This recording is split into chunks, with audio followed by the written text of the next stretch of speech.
ഗീതാധ്യാനം ശ്ലോകം 4. സർവോപനിഷദോ ഗാവോ ദോഗ്ധാ ഗോപാലനന്ദന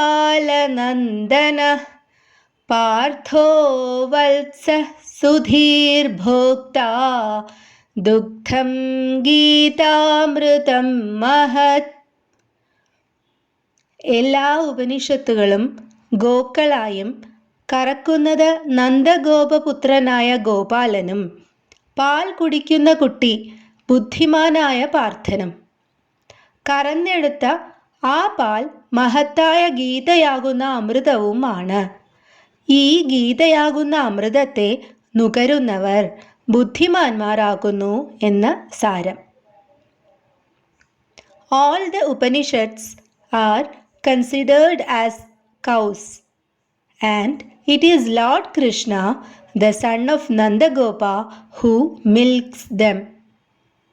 Partha, the brave, acts as the calf that consumes this milk. The milk itself symbolizes the great nectar of the Bhagavad Gita. Ultimately, those who partake of this nectar become wise.